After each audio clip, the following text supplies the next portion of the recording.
to our last lecture of this series. We're talking about history and mystery of King Arthur. I'm sure that when we began our trip together and I showed you this list, you thought, that guy's never going to shut up. We've been through quite a few lectures here. If you missed any of them, or if you want to be able to go back and look at the maps, photos, other resources that I provided along with them, or if you want to view any of the other dozens and dozens of lectures that I've given on cruise ships or in community, then as I've said before, you can find them free of charge. The videos of the lectures as well as all the materials are at litchapala.org. LIT stands for Lakeside Institute of Theology, but when you bring up that website, we had the website so it was easy to put it on there. When you bring up the website, there is a bar across the top, and one of the tabs you can pull down is WinStar Talks. And then it's broken up according to region. So the lectures from this cruise will not be available until sometime in October, probably, because we don't have the bandwidth aboard the ship to be able to upload everything. Carolyn has actually been editing them as we go along, but we won't be able to upload them until we're back home. And then that's my email address, rda@rossarnold.net. If I can be of any help to you, if you have trouble accessing or finding the website or anything else that I can be of service to you on, please let me know. I'll be happy to do that. Today we want to talk about the history and mystery of King Arthur, and along the way I will explain to you why we're talking about King Arthur when we're in the water between Norway and Denmark right now. Okay? King Arthur is without doubt one of the most, if not the most famous monarch in history. Virtually every country has stories of King Arthur. But was King Arthur real? Or was he just a legend? We've seen and heard so many stories about him. Scholars debate and dispute back and forth as to whether or not he really existed. There are some very serious historians and historical scholars who have pursued the study of Arthur, or Arthuriana as it's called, as their life's work. There's a lot of material, and so the thing that we traditionally have held about King Arthur is that he was a monarch who lived around the year 500, so the late 5th century, early 6th century, who repelled the attack of the Saxons into Britain after the Romans had left, and I'm going to give you some of that history. But the full depiction that we have about Arthur and Merlin and Guinevere and Lancelot and all the rest of the cast of players that we know of from the Arthurian legends didn't actually get written down until the 9th century. We have individual references, and I'm going to give you some of those, to Arthur and events that relate to that. But the depiction that we have that is most complete comes up in the 9th century and then following. What we do know is that the usual image that comes to people's mind about King Arthur being a knight in shining armor is complete hooey. The European knights didn't even start wearing plate armor until the 12th century at the very earliest, and not really commonly until the 13th century. So we're talking the end of the 5th, start of the 6th century. We're 600 years before that. So whatever Arthur was, if he was, he did not wear shiny armor. The suggestion of that comes much later from Thomas Mallory's Le Morte d'Arthur, which is one of the most common sort of romanticized versions of it. There are a number of characters that we know about from historical writings going back as far as about 500 with a historian named Gildas, is that there were leaders. There was a warrior king, which Gildas, and I'll give you the quote in a minute, named Ambrosius Aurelianus. It's believed that might have been the figure that became known to everyone as Arthur. There was a monarch named Riothamus. Riothamus means supreme leader, so he could have been named anything. There was a Roman general named Lucius Artorius Castus. He may have been the figure on which the legend of Arthur was built. So there are a lot of different references, but there is no one canonical source, no one source that we can look to and say, this is accurate, this is true, this is the one we rely on. It's bits and pieces of stuff from all over. One of the longest stories that we have, and it's from the 12th century, is about Arthur, is from Geoffrey of Monmouth's History of the Kings of Britain, which is a semi-fictionalized, sort of like today when you go to a historical movie and they've made it more fun in order to make it more entertaining. That's sort of what Geoffrey of Monmouth did in the 12th century with the history of the British kings, or the kings of Britain. He added a lot of kind of mythical stuff to it, and especially in his tale of the King Arthur.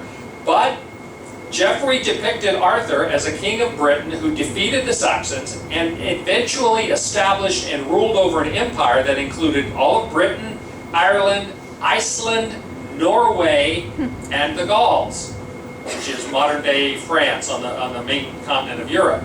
So there are strong stories about Arthur, both in Norway and then in Iceland. Iceland is sort of the repository of most of the ancient Norse stories now, because the Norse went to Iceland.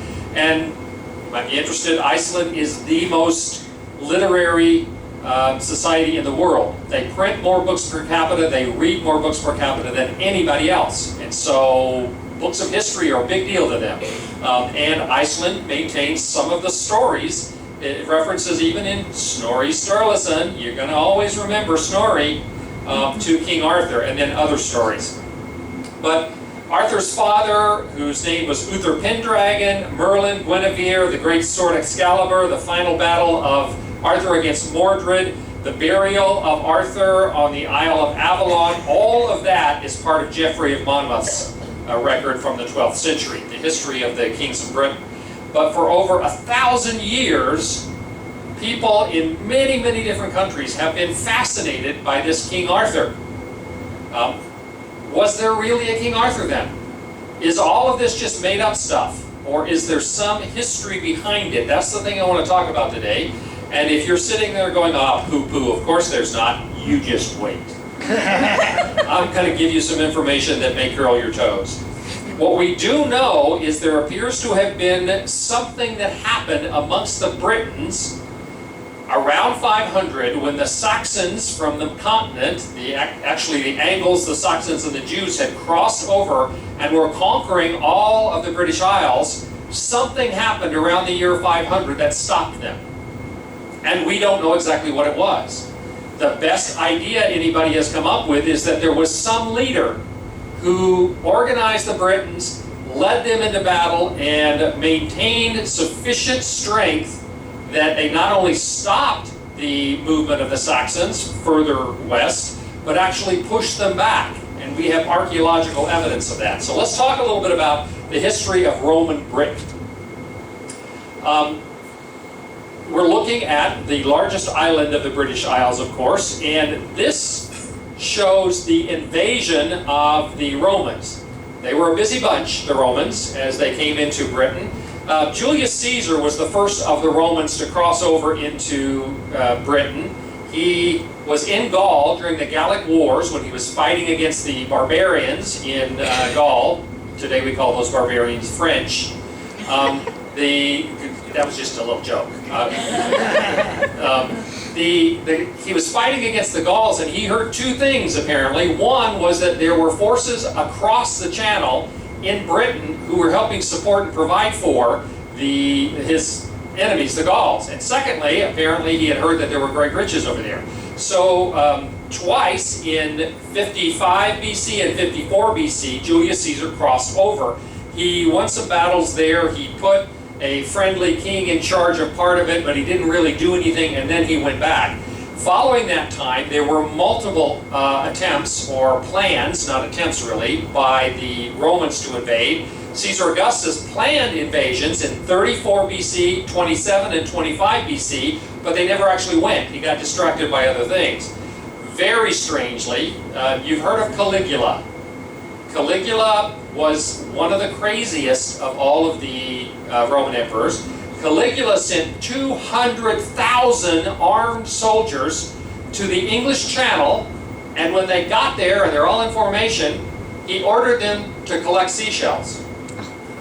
They collected seashells, and then he said, okay, let's go back home. And they never did cross the Channel. Caligula was a little cray-cray. So then later on, finally in AD 43, Claudius sent 4 legions to conquer Britain. And eventually, and this is by 369 AD, they ended up conquering all of the southern part of the island. They never did conquer the north, which is what we know as Scotland. They never got over to Ireland. Ireland was never conquered by the Romans. And actually, there were parts of Wales, this section here, which they called Britannia Secunda, never did give in to the Romans. They maintained their independence. But they ended up creating four major provinces: Maxima Caesariensis, Flavia Caesariensis, I can't say that, sorry.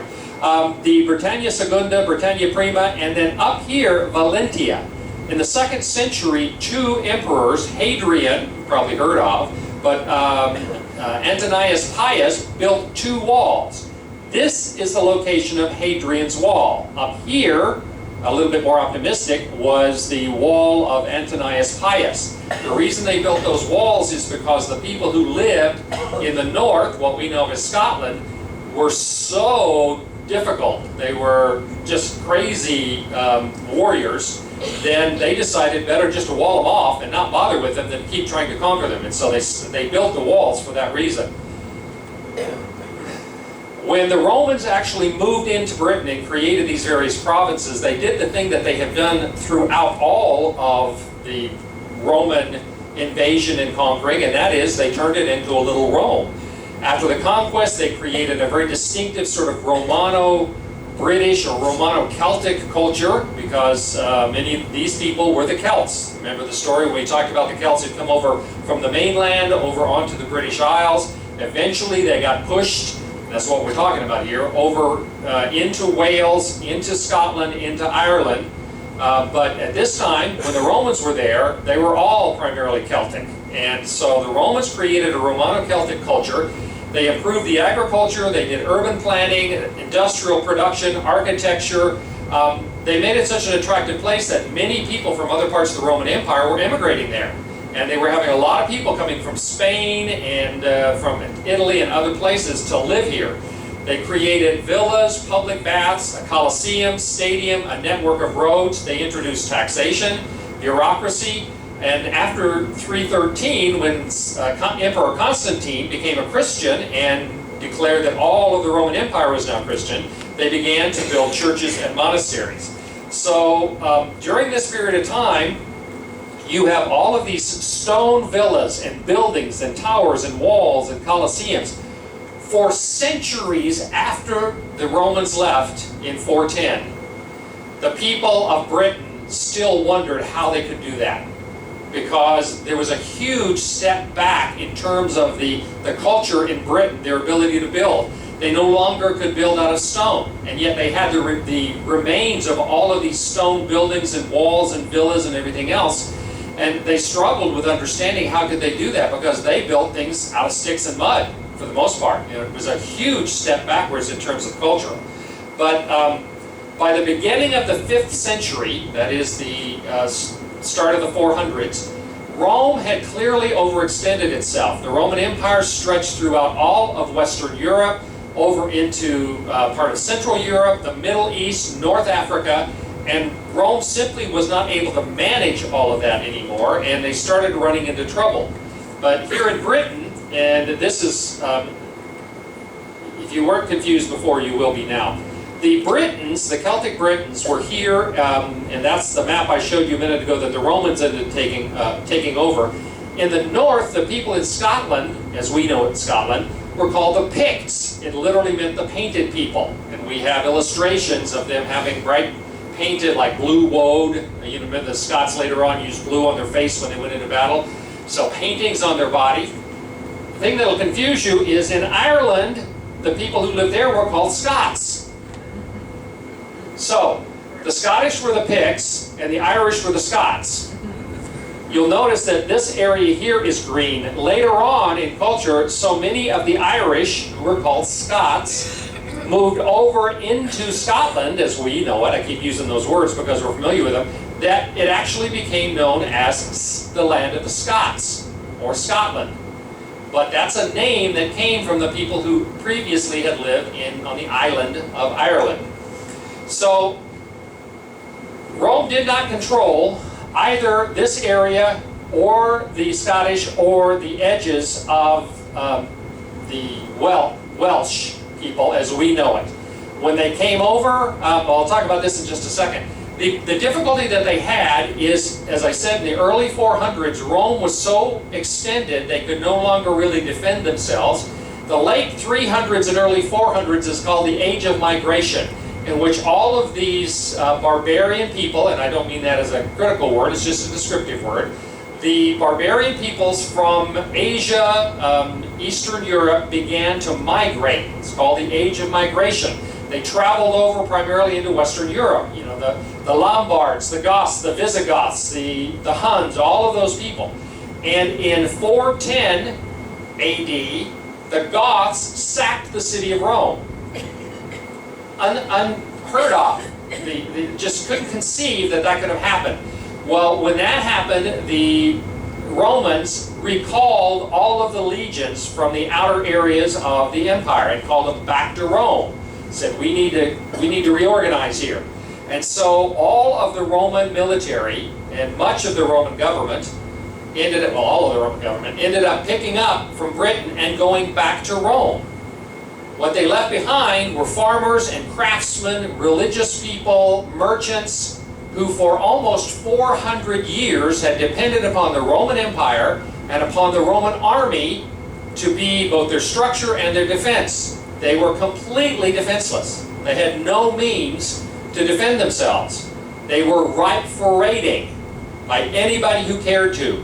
And sure enough, they started getting raiders coming down from the north, the Picts, coming down and raiding. The Scots from over in Ireland started coming across, and they started to get raids from the continent, from the Saxons and others. Everybody was raiding into the Britons then, and they had no way to defend themselves. They were in serious, serious trouble.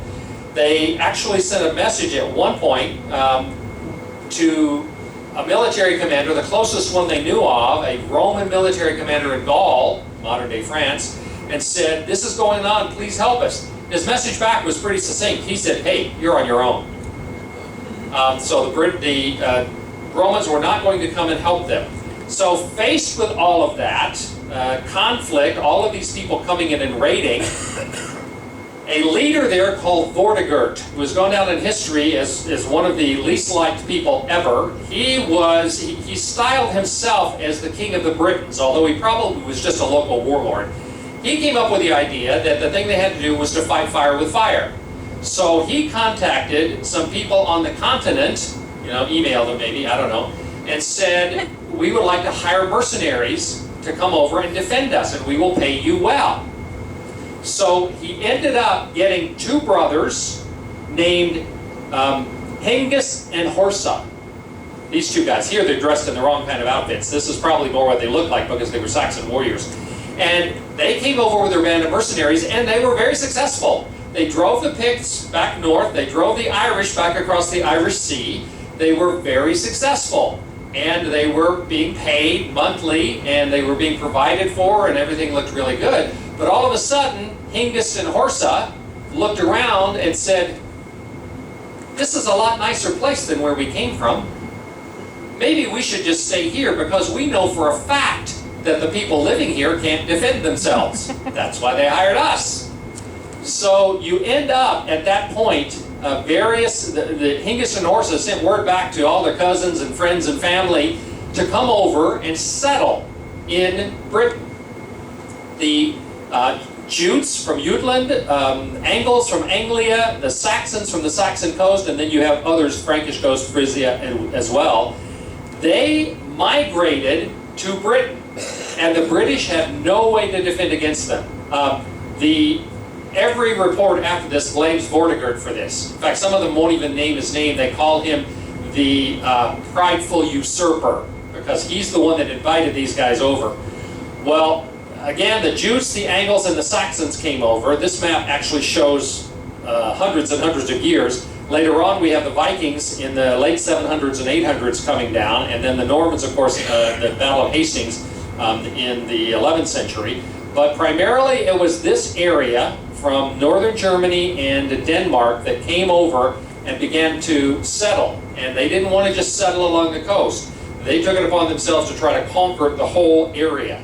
Now we have a number of different records of this full-scale invasion. In the 6th century, right around 500, we have a historian named Gildas who wrote a book called On the Ruin and Conquest of Britain. Now that's the English translation of it.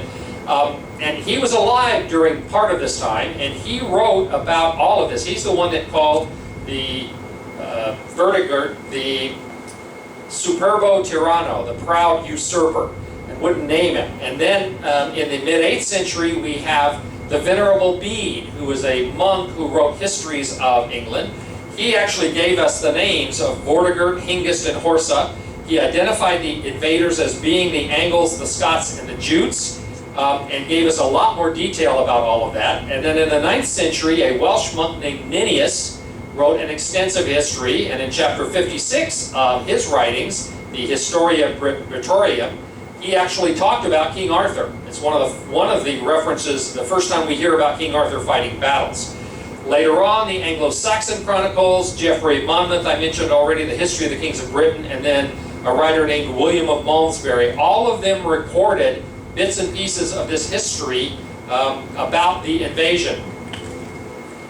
Well, as I say, this island of Britain, invaded by the Anglo-Saxons and the Jutes, were pushing the Britons, the Celtic peoples, back further and further, and it got much worse than that at one point.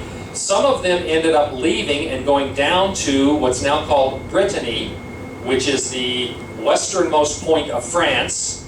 And it's called Brittany because the Britons came down there. They speak a language, a Celtic language called Breton.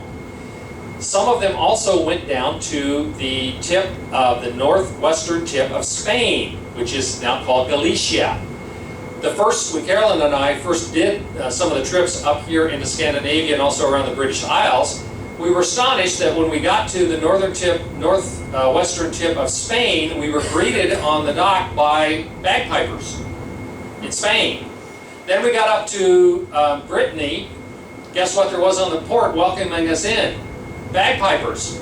The Celtic traditions, which we think of as being particularly Irish or Scottish, many of them have been carried down there. Now, Brittany has been pretty much accepted as a Celtic or Gaelic area. Spain is still trying to get official recognition by all the other Celtic countries as being of Celtic origin. But we do know that around 500, this conquest that was going on just stopped.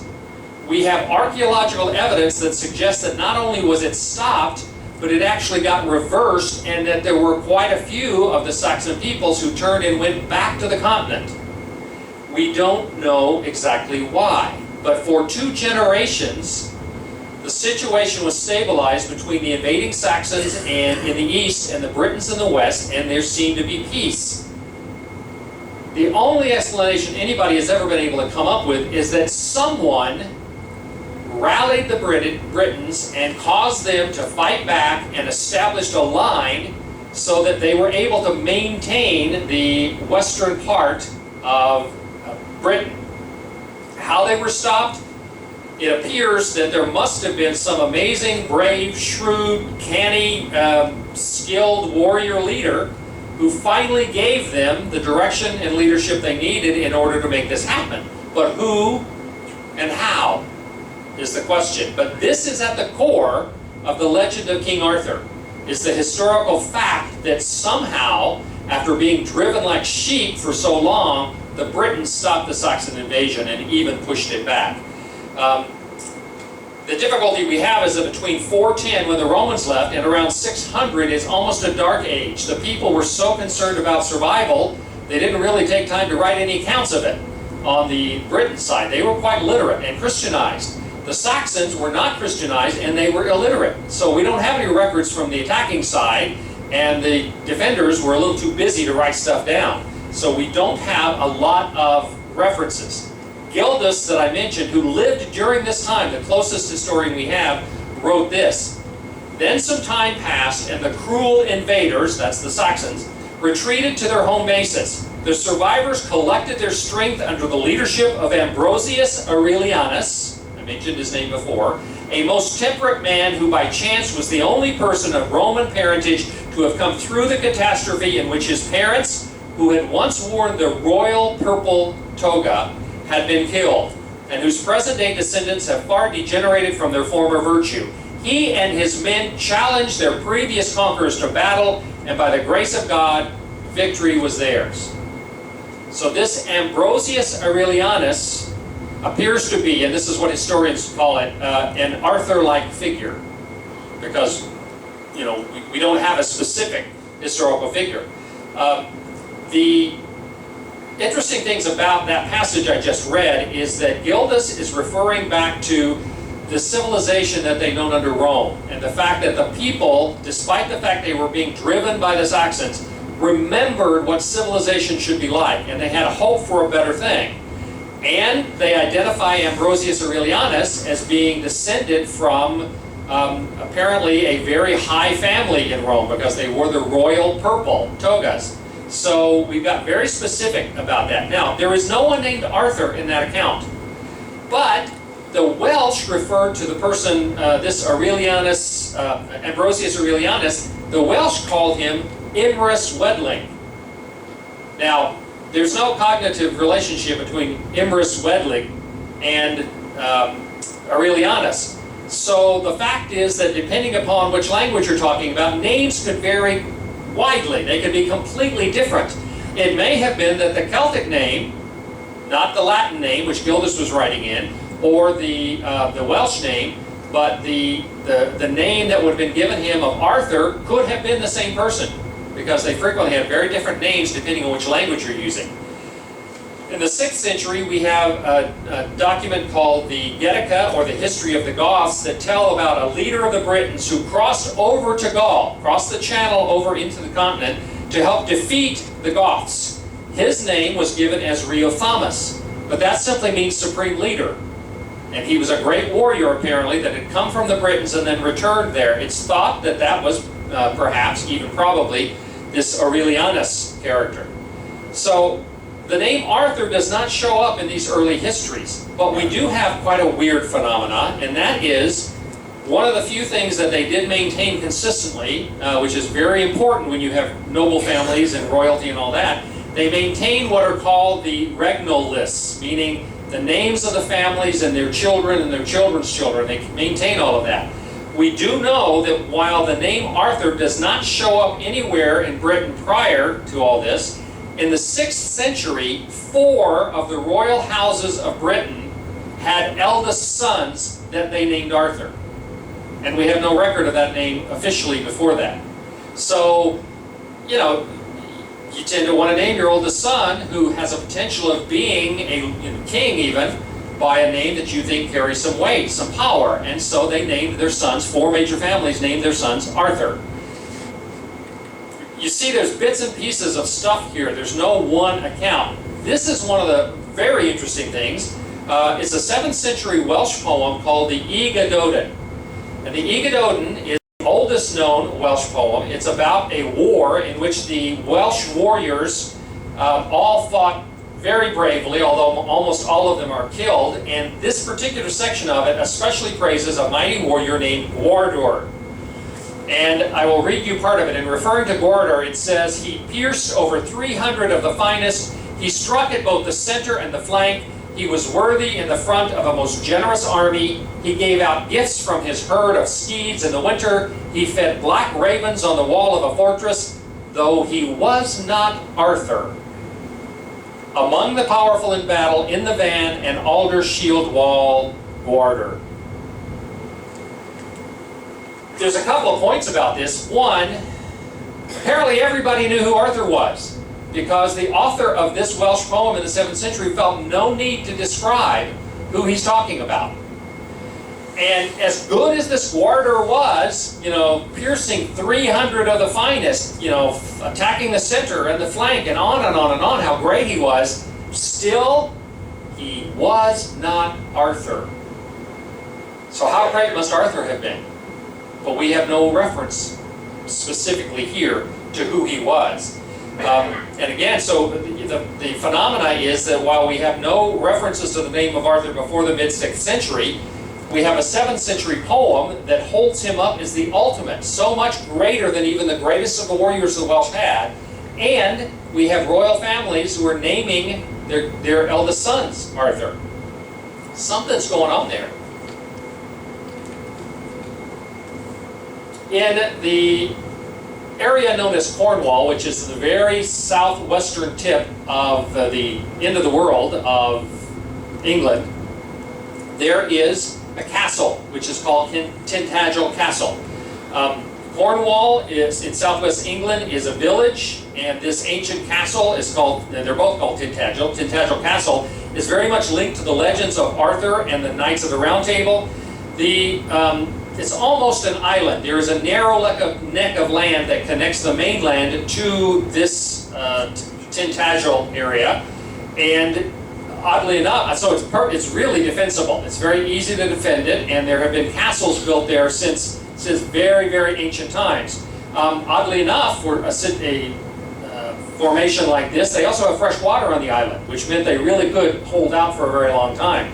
It's been inhabited at least since the early Roman period, and we know that from archaeological evidence, because there's been a lot of digging there since the 19th century, that there was a community that flourished there between the 5th and the 7th century, right in the period of time we're talking about with Arthur. In the 12th century, Geoffrey of Monmouth, in his History of the British Kings, said that Tintagel Castle was where King Arthur was conceived. If you know the Arthur legend, the story is Arthur's father was Uther Pendragon. Uther Pendragon was at war with the Duke of Burloy.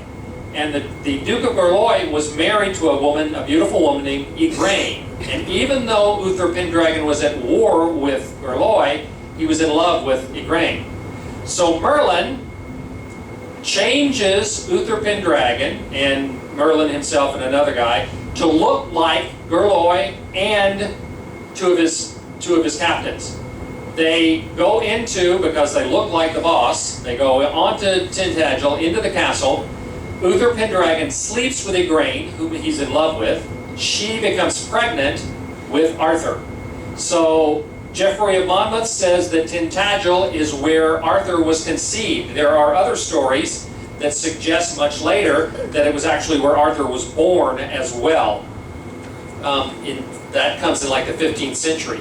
But as I say, they started doing archaeological digs there in the 19th century and confirmed that there's very ancient groups that have lived there. This is kind of a reconstruction. You can see the neck here, and that they would have protected with walls and barriers, and then they had building on it, and there was water available, which made it very, very useful.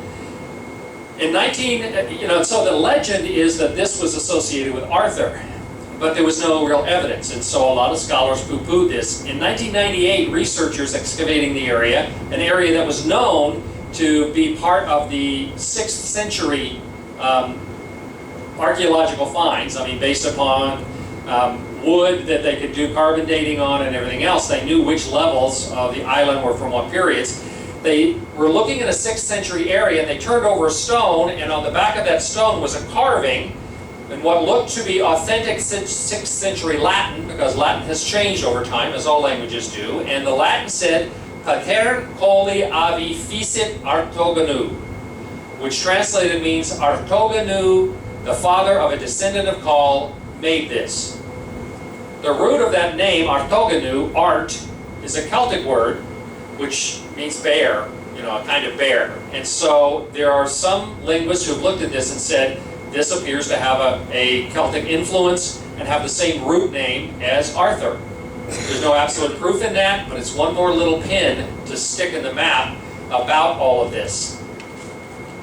Another location that's not very far from Tintagel is an ancient hill fort, which is called Cadbury Castle. The hill. Castles used to be not made out of stone, but made out of sometimes wooden posts, but usually ditches and various kinds of earthenworks.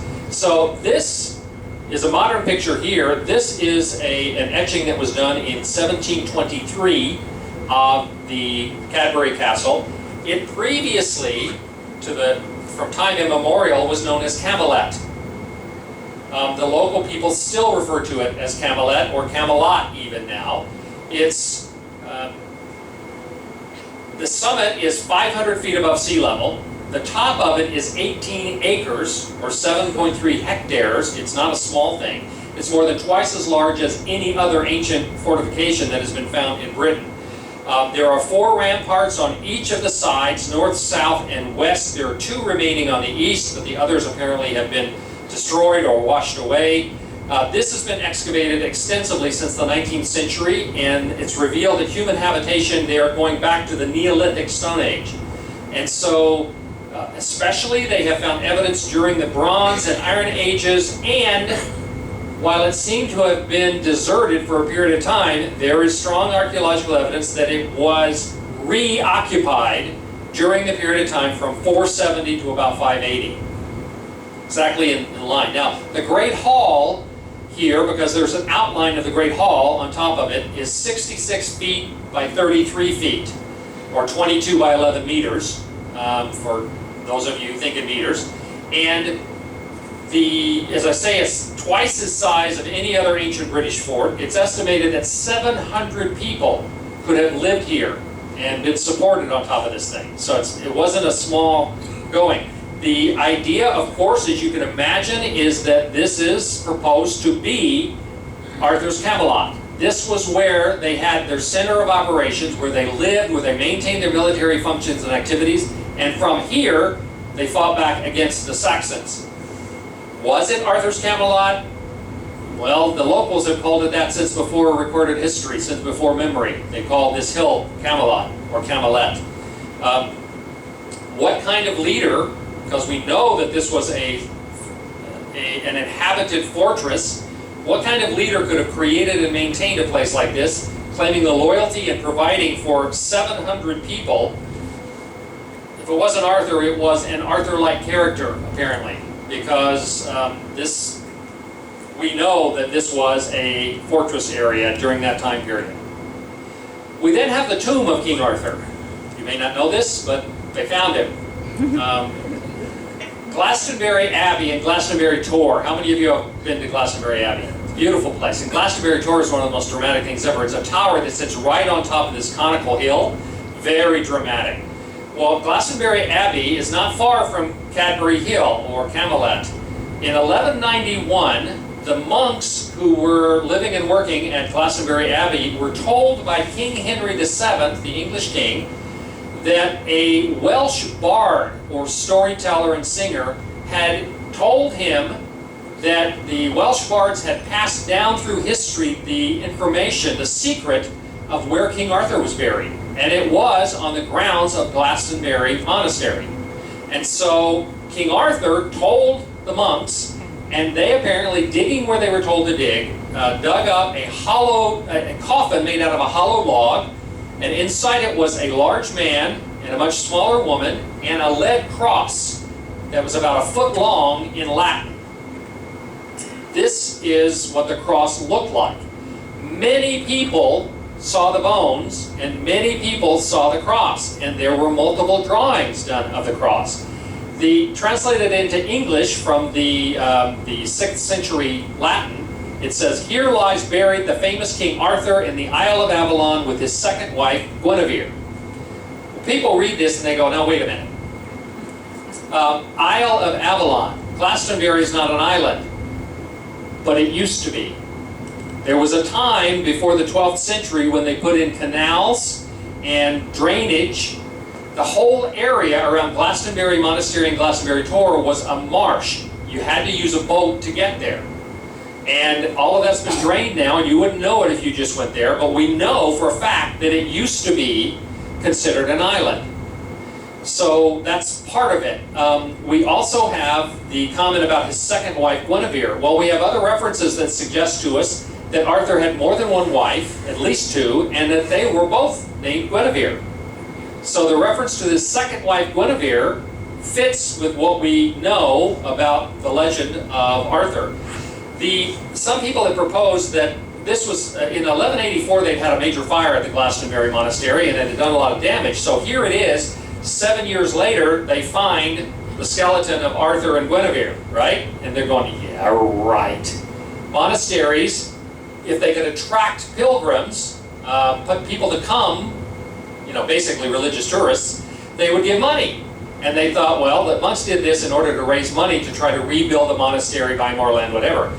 Except, there is no historical evidence that they ever publicized this. And there is no evidence that during that period of time there was any building or major repair or purchase of other land. So if the monks were intending to commit a hoax, they didn't do a very good job of publicizing the thing or taking advantage of it.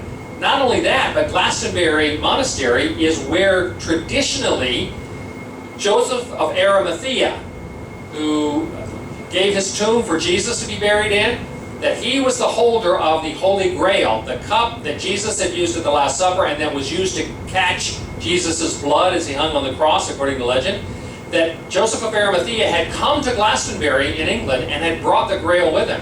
And people have said if they wanted to make up something to try to get religious pilgrims to come there and give them money, man, they were ready set. Everybody knew the legend of Joseph of Arimathea coming to Glastonbury. It'd be much easier to mock up a new Grail, a new cup, than it would to do all of this. But they didn't do that. So it doesn't appear as though they used this in order to try to benefit the monastery. If they did, they didn't do a very good job of it. When they dug up the bones and the cross, both of them were put in the Ladies' Chapel, which was in the monastery. If you've been to Glastonbury Monastery, it's a ruin now. Because in the 16th century, Henry VIII destroyed the monasteries. He destroyed the monastery system. It used to be that anybody walking across England would always know they had some place to stay and food to eat because of the monasteries. Henry VIII, when he defied the Pope and declared himself to be the head of the Church of England, he destroyed all of those. When that happened, the bones disappeared. The cross was still was not there, but it was still known to exist into the 18th century. And a lot of people had handled this cross. It was over a foot long. You can now get replicas of it. They had drawn it. They had done rubbings of it. We have a lot of evidence from the people who actually saw it, although we don't actually have the cross anymore. There is a lot of hope that they will be able to find it at some point.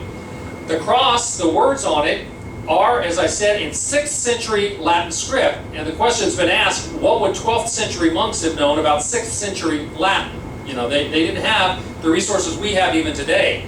And on the cross, in the Latin, they used the name for Arthur of Arturius, which is not what they would have called him in the 12th century.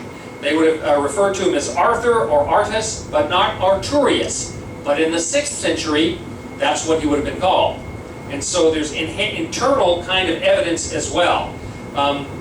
In the 1950s, scholars decided, well, there's a fairly easy way we can tell if they actually dug something up there, because you can tell if ground has been excavated. And so they went in and they checked the place where, and as you can see, it's marked. This says the site of King Arthur's tomb in the year 1191, etc. And it goes on. So they knew where they dug. Well, they brought people in who knew what they were doing. They said, sure enough, this has been excavated. They dug something out of here. And so there's every evidence that something went on there. But Henry VIII messed all that up for us. We no longer have that evidence. Of course, there are many different legends that have come out of King Arthur. There is the legend of the Knights of the Round Table. The table was round, of course, because all of them were seen as equals. The Sword in the Stone and the Lady of the Lake. Again, the Round Table and the story of the Grail. If you can see it, there's a Grail there. The Grail search is one of the most important of the legends that came out of the Arthurian legend, where they are searching for the Holy Grail and feeling that was a religious calling. And so many of the stories are related to the things they went through for that. At various times since, the Arthurian legend was strong very early. In the Middle Ages, it was strong. It sort of died out in the 19th century. There was a rebirth. But at various times, authors, scholars, artists, by the hundreds and hundreds, have focused on the Arthur legends. Geoffrey of Monmouth, Sir Thomas Malory, John Milton, Chrétien de Troyes, David Hume, Edmund Spenser, Alfred Lord Tennyson, William Morris, Dante Gabriel Rossetti, Edward Burne-Jones, Richard Wagner, Mark Twain, J.R.R. Tolkien, C.S. Lewis, Mary Stewart, T.H. White, and many, many, many others have been fascinated by and have contributed to the stories related to King Arthur. Many of the characters that have come out of this have become standards in everything from novels, short stories, movies, comic books. You know, you've got Guinevere, Lancelot, Galahad, you've got Tristan and Isolde, you've got Morgan Le Fay, Merlin, all of these different characters that are featured in various ways throughout in fact, there are over 150 Arthurian characters that appear in some combination throughout materials. And of course, we have the most important of the Arthurian stories, which is Monty Python, which is great stuff. It's really great, and they pick up the Arthur legend. You've also got modern movies. This one came out last year. It was called The Legend of Excalibur, I think it was. This is one that Clive Owen starred in, and I know one scholar was talking about this, and they had been told, all these scholars that they had contacted for information and research before they did this, they were told, we're going to tell the true story, we're going to tell the real story, it's going to be accurate to the history, and everybody was so excited. And there's one lecturer that I've seen videos of, and she's very good, she's very funny. She said, we're waiting for this movie to come out, and it comes out, and Arthur's wearing chainmail and plate armor. And she said, damn. That's all she'd say about it. It was nothing at all like what it should have been. And you get comic books, graphic novels, and this is King Arthur and the Knights of the Round Table, and apparently in this version, the legends return. In this version, they have Glock 9s, they have got AK-47s, and samurai swords. So anything at all can be done with this legend of Arthur. But I hope I've at least convinced you that there are serious questions as to whether or not Arthur really did exist. I believe he wasn't just a legend, that there was some Arthur-like character that was behind all of this, because there's simply too many bits and pieces that we have no other explanation for. There's no other way for us to be able to explain how, the Saxons were stopped, all these bits and pieces that hopefully, maybe someday we will know. Questions about any of that? Yes? I heard someone say that Merlin was a druid.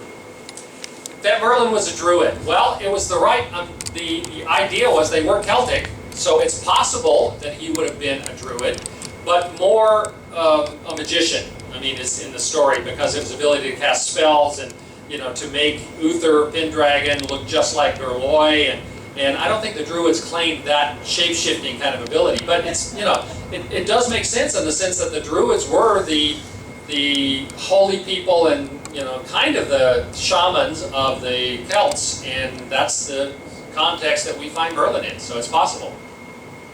Other questions? Yes? Yeah, I don't have a question. I just want to thank you for starting your sessions promptly on time. Okay. Very unusual nowadays. Right, yeah. To be treated as an adult. There are a couple of rules that I have. He thanked me for starting these on time. One is, I know I throw out an enormous amount of information. Well, you all are on vacation. My thought is, I'll give you as much relevant information as I can, and any of it that sticks is fine. It doesn't, that's okay too. Nobody's being graded on this, or at least you won't find that out till you get home. But, and the other thing is, I'll start on time and I'll try to end on time, and, whatever happens in between, we'll see. So, yes? The Joseph of Arimathea part of this, is that, he was a contemporary of Jesus, so, his record keeping wasn't correct. Right. What evidence is there that he actually lived in Judea and then migrated all the way down? Yeah, Joseph of Arimathea, what evidence we have? None.